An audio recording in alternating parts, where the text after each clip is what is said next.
it's easy to be distracted in this world because there's so much going on all the time. There's noise everywhere. And silence is hard to come by unless you are in a really small town or live somewhere in nature. It's hard and kind of feels like a rat race. Like things are moving really fast when you're always in the noise and distraction and, so much comfort. And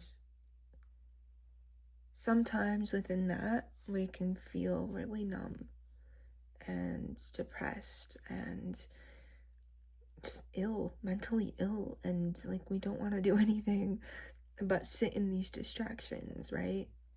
Sit in these comforts. But in the end, are they really worth sitting in? Because what does it give you? It's just the same loop, right? That feeling is still there. Like you're kind of empty, right? It's a constant dopamine. And sometimes it's the hardest to let go of those distractions. But if you're at the point where you recognize that you have been distracting yourself and, maybe you've been using comforts like food or drugs or TV shows or just scrolling on your phone, those kind of distractions and comforts, or just laying in your bed all the time, that is a really big step. Just recognizing that you've been doing that. Because next comes the will to change. And that takes a lot of strength. But we all have it. We all have that strength. And starting is probably one of the hardest parts because we recognize it, right? We recognize that we need to change and that these things aren't really healthy for us, but we keep feeding them. We keep fueling the fire, and it gets harder to calm it down. It's harder to put out the fire after you've been fueling it so much and feeding it. And so I highly recommend, as soon as you recognize that, find that strength within you to take a moment of silence. Even if that's just locking yourself in your room for a little while when you have some time, or spending a day out in nature. Put your phone away, turn off the TV, don't even listen to music, and sit in your uncomfortable feelings that you've been running away from. Because really, that's what you're distracting yourself from, right? Is the fact that you feel icky in some way. And the only way that I've found through my own experience to get out of that darkness is to sit in it. Stop running from it. Sit in it and have faith that you can get through it, that the light is on the other side, that the light is within you, and you've been running away from seeing that because you've been running away from the darkness.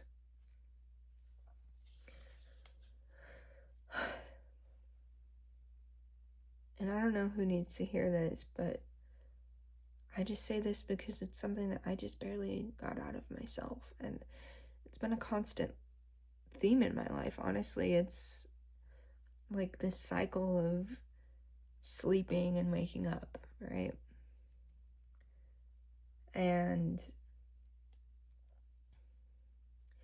just the other day, I realized how gross I felt from all these distractions. And, even though I told myself, like, it was, I had so many copes within my mind telling me that it was good for me, and I wasn't actually distracting myself, and, oh, God is telling me to do this, but once I put those things away, I realized how much I wanted to reach for it, right? I set my phone away and, turned it on silent, and I just would be reaching for it for no reason. For no reason. Like, nobody had even texted me, and I'm just reaching for it. Why? Why? I don't have a purpose in that. It's a comfort. And, even with food or music or TV, those things are sometimes the same thing.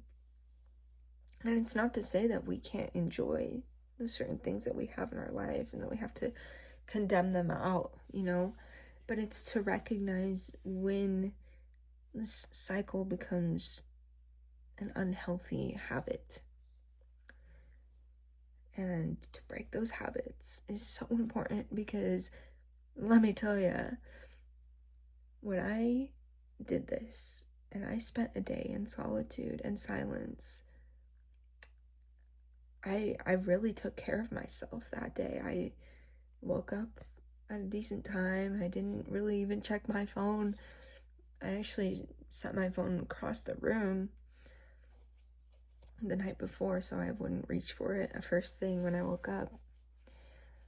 And I made myself a delicious breakfast after meditating, and, just had a beautiful morning. And I still felt icky inside, because I feel like these comforts brought me a lot of dopamine that I felt, I don't know the word, but just like unsatisfied throughout my day. Even with doing these things, taking care of myself, it's like, okay, I'm proud of me, but like it doesn't really feel any better.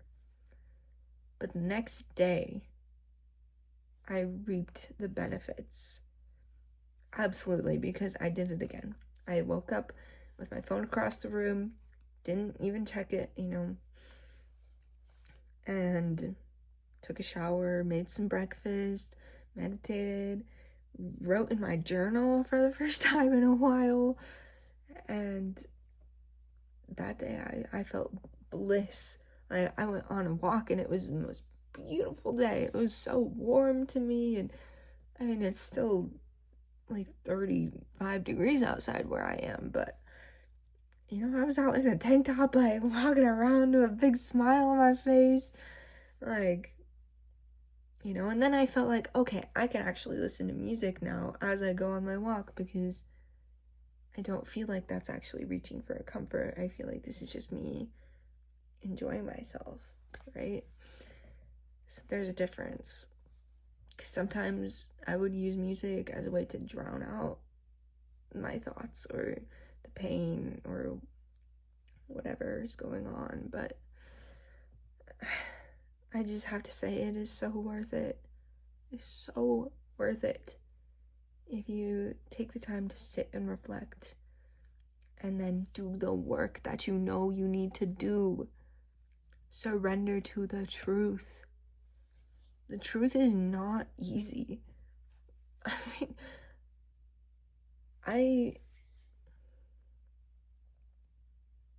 I don't know how else to explain it other than it's just this part within me that knows what I really need to do. It's not a voice that I hear. It's not like a feeling necessarily, like a physical feeling or like surge of, I don't really know how to describe it, but you will know. You will know.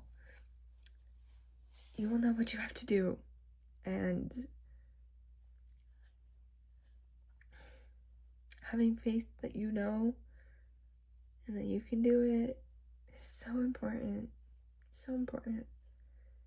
Because after you do it, you stop doubting yourself.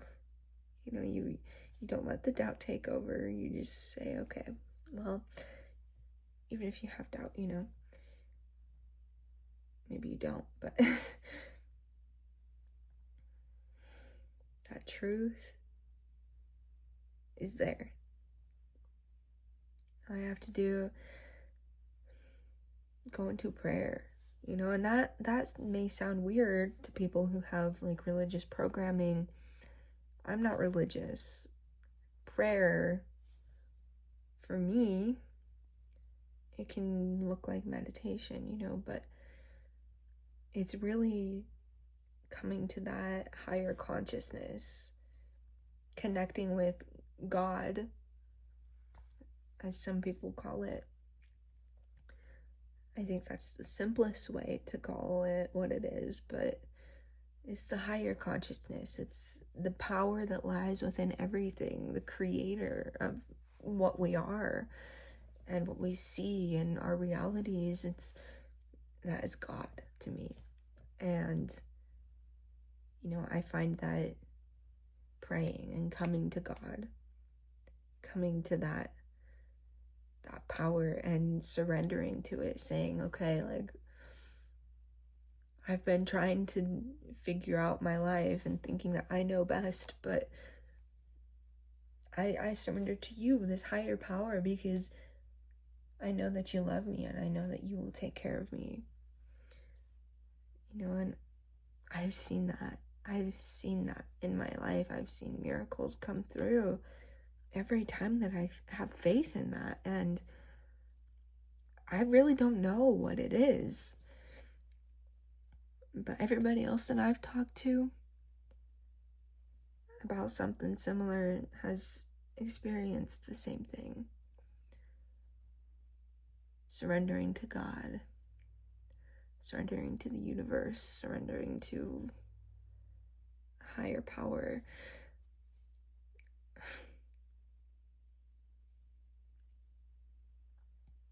It's the best thing you can do for yourself. You may think that you know what's best for you, but I find time and time again that I have no idea.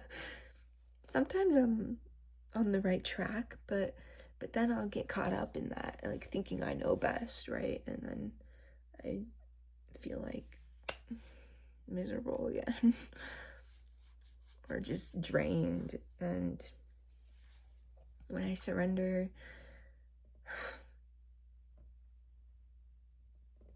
that is when I feel full.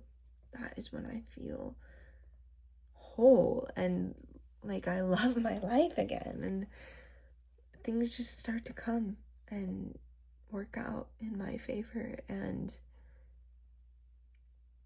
sometimes that means that things have to fall apart.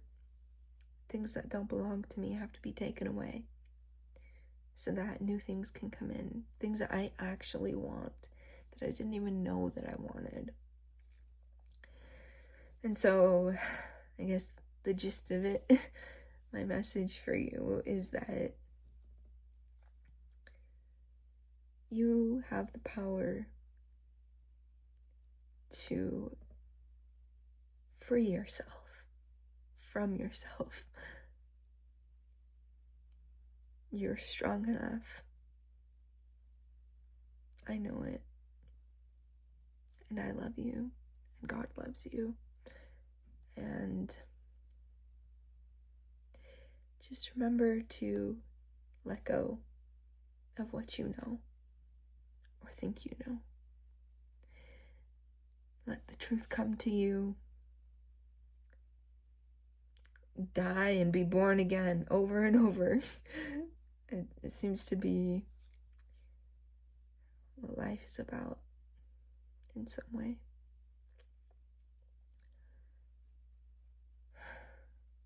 Yeah. Love you.